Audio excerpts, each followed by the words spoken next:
Good morning, Tracey. How are you? Okay, it's probably nice and cool in California at the moment. Actually, it's raining. Oh, beautiful. Send some of it this way. We've got a drought here in South Africa. Okay. Well, we usually have a drought, so I think we're pretty happy about the rain today. Great stuff. We got on the line Dr. Tracey Wilken.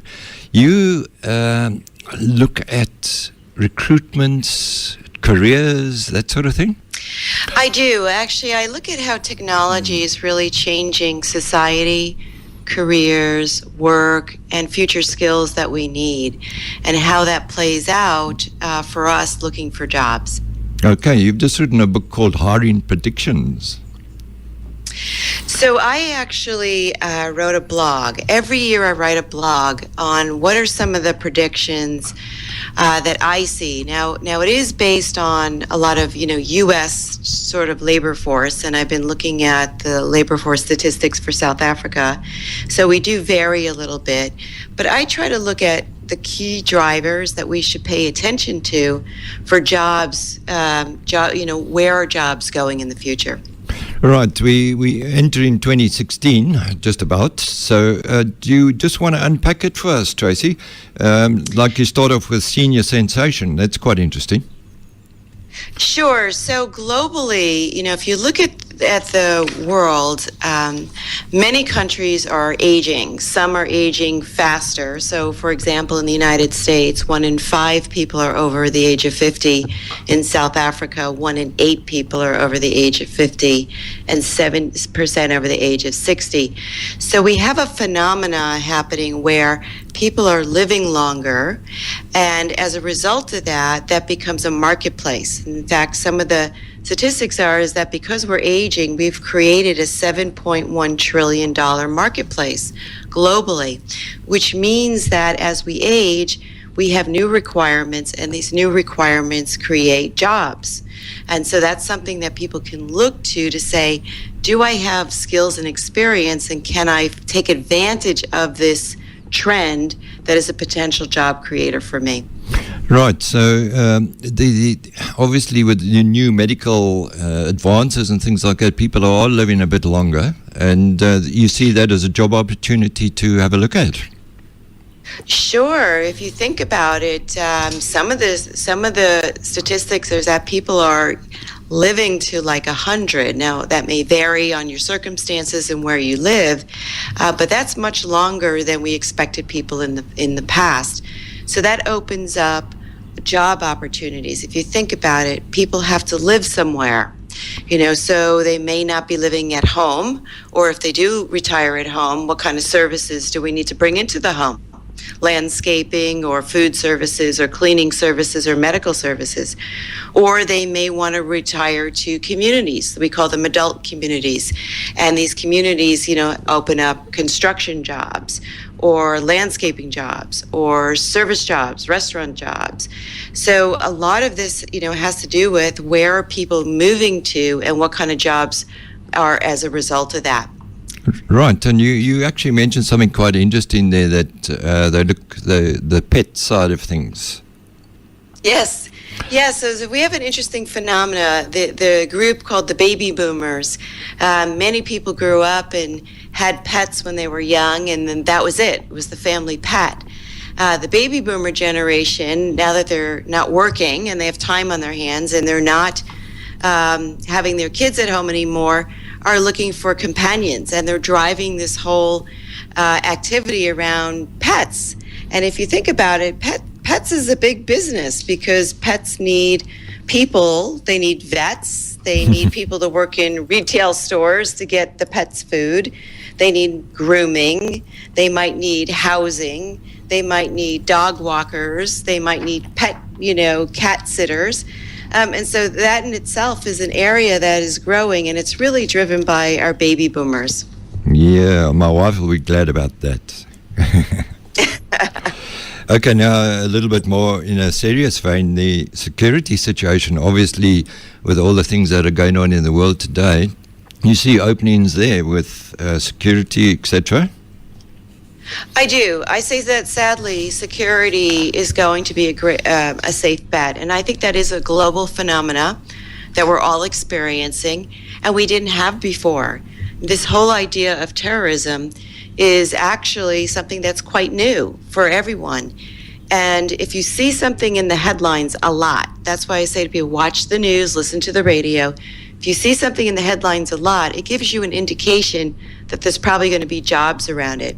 So, of course, now there's counterterrorism jobs that are being created. In fact, one of the police forces in New York has created a whole squad, bringing in all kinds of people who understand, undercover agents, forensic data analysts, people who can do bomb detection, nuclear experts, people who can secure pipelines, people who can secure airports, even private security, because people are very concerned.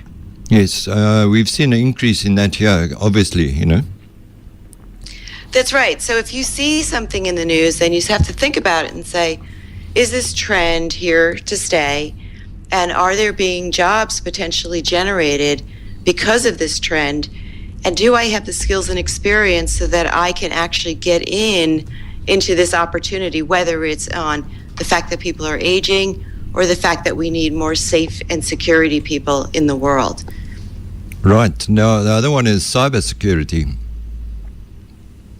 Now, cybersecurity is something I had talked about a lot last year because I saw how many companies were getting really attacked by hackers for identity theft, whether it was banks, retail stores, health institutions. And it was interesting because I saw that as a job opportunity, right? We need ethical hackers. And then people didn't really pay attention to it until Sony, the big entertainment company, had a huge hack that actually had gone on for a number of years. And then there was in the media, and then people realized this is pretty real. Everybody can get hacked, which means now there's jobs. Ethical hackers, people to combat botnets, people to train people on security. There's a whole area of security jobs that can open up for people who are interested and can learn some of the activities. Excuse me. Yeah, right. And obviously this affects banking and all sorts of areas. That's right. So I encourage people, if you're working in a bank, for example, or you're working in a company and you want to expand your skill set, get involved with some of these activities, whether it's technology and putting up websites, increasing networks, join cross-functional teams so that you can learn about technology, because technology will always enhance your jobs.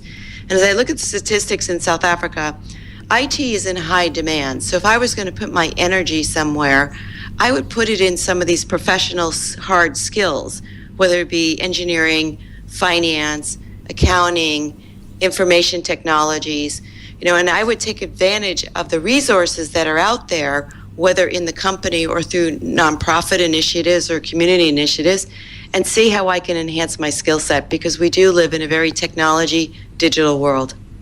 What would you recommend, that you join a company like a bank or something like that to gain hands-on knowledge, or would you say rather go for a degree or something like that? Well, there's a lot of paths, right? So, one, you have to look at your financial situation. Are you working or are you not working?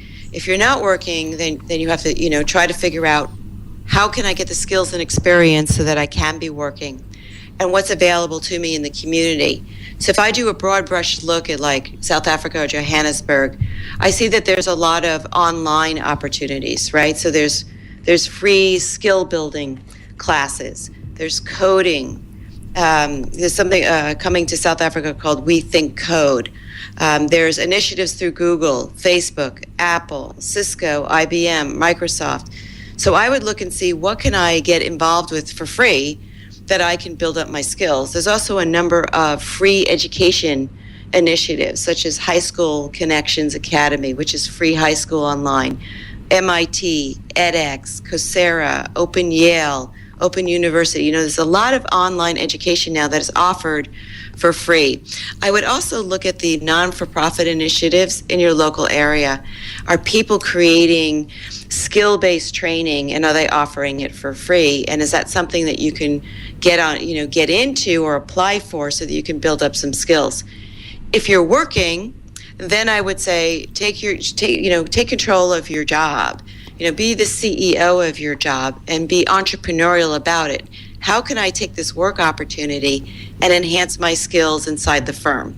So can I ask to be on special projects? Can I do some lateral moves? Can I join a cross-functional team? And are there associations outside of work that may help me build skills, whether it's joining a professional association so that you can get on the board and build those skills.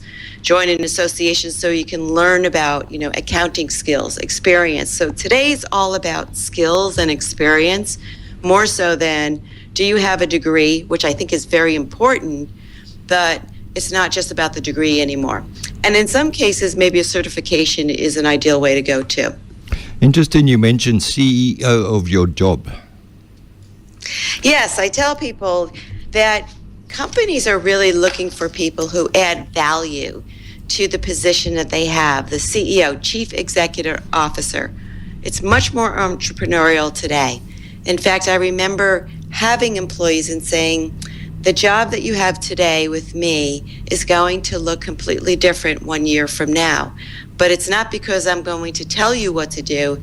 It's because you're going to really take the control of your job and help all of us understand how we're going to progress this role and the organization so that it generates either more revenue or expands a marketplace or has more customers.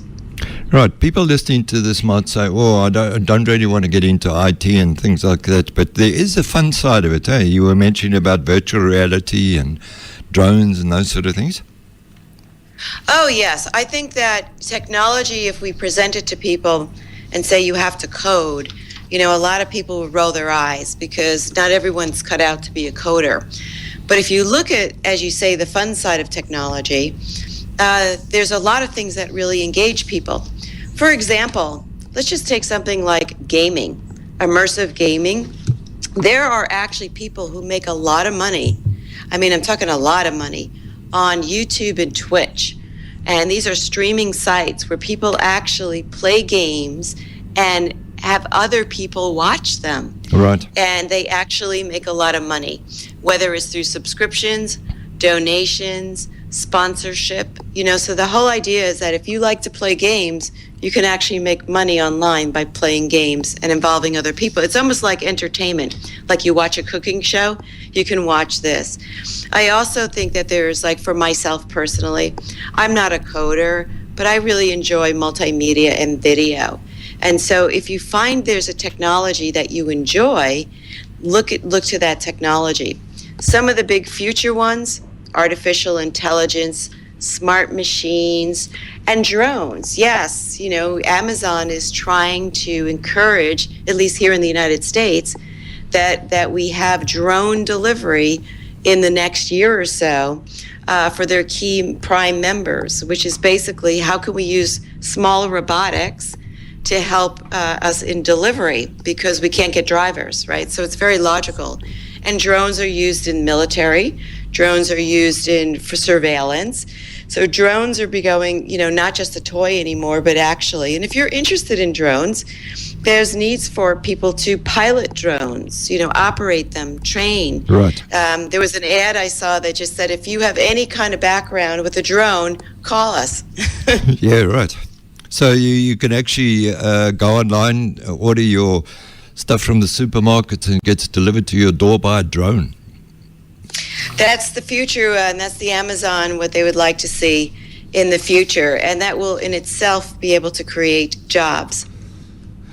Just moving on to the trade side of things, plumbers, etc., and you mentioned about drivers earlier as well.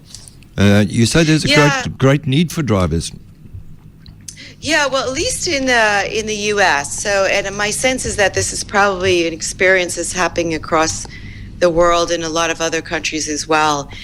Driving is a tough job. It doesn't require any kind of special education. It just requires that you drive long distances. So if you like to drive, there are driver shortages. And it's been an ongoing problem that is growing. And in fact, many companies are saying maybe we do need the autonomous cars and trucks, because we can't seem to find people to drive trucks. And truck driving can be across long distances, but there's also a lot of short distances as well. And then there's also different kinds of trucks that people drive, from small vans to large cargo trucks, or big rigs as they call them. So this is becoming a big opportunity for people. You'd have to, enjoy being on the road, enjoy driving, enjoy being away from home. But it is an opportunity. Great. Now, into our particular community, there's a lot of farming going on. Do you see a great future for farmers? How do you go about going? Right. So farming is an opportunity, and I think it's in a couple of ways. One is, if you understand farming and the activities with the farming, then can you go and get a job there? But even more importantly is, can you bring some unique skill to the farming community, whether it's a marketing skill, a finance skill, or a technology skill? So maybe farming is looking at automating a lot of the systems. Can you be a person who can, help move that farming activity along? I met a gentleman who actually used to be a bellboy back, in the U.S. Right. And then the hotel brought in robotics to replace the bellboys, and he reinvented himself to be the operations director for the robotic firm that made the robotic bellboys, because he realized he had the subject matter expertise, but could learn the technology of robotics. And that's how a good way to upskill yourself. Right. It's interesting that you mentioned there's a lot of technology involved in farming now. Obviously in the States, it's way ahead of us at this particular stage. So you need those kind of skills as a modern farmer, let's say starting next year. So I would encourage people to watch and say, where is my industry going? What are some of the technologies that might help me? Is it more efficient for me to have technology in certain areas of my business or not? Are there key technologies that I could learn that would help me advance my business? Or are you a person that can bring to a business unique ways to actually generate business? And I think that's what it's all about today, is how can I generate more revenue for a business, and what skills and activities can I bring to help that business grow? Yeah, right. Now, as a final sort of point, the thing that you mentioned impressed me. You got to sell yourself as a brand. Yes. So I encourage people that you have to look at yourself as a business, as an entity, and as a revenue generating entity, because you're living longer and you have to figure out how you're going to provide for yourself and your family, and your retirement. And so we have to start looking at ourselves as a brand. Is it a brand that I can bring to a company? Am I a brand because I can start a business? What are the things that I could package about myself and sell to people who can potentially employ me or buy my services? And I think that's really important, because as we move into a more competitive world, and it's very competitive, and a more digital world, we have to start thinking more about our personal careers and how we're going to develop them. With this huge amount of unemployment, isn't the route to go to start your own business? I actually see that across the world, this is not only a requirement, but it's something that people prefer to do. I meet many millennials today who tell me they just don't want to work for a company. It's just not exciting for them. And that there's more availability today for people to start a business because of the internet and because of the availability of funds through crowdfunding sites. And because we've become an on-demand service world. And a lot of entrepreneurs are saying, can I fill that hole? Now, I've noticed in Johannesburg, you have Uber, just like we have here. That filled a hole. Basically, people have cars. They're willing to share their cars for rides and give people rides for money. People who need rides don't want to use either public transportation or own a car, but are willing to pay someone for the ride. So I think that's one of the tremendous successes of an Uber, is they actually solve the supply and demand problem efficiently. The other one that I notice is also in Johannesburg in South Africa is Airbnb. Again, it's very efficient. how do I take my living residence or apartment, rent my room to people who can't find a hotel?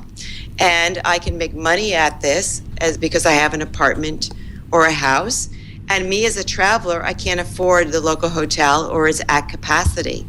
And so this to me is a very efficient use of the internet to be able to connect supply and demand.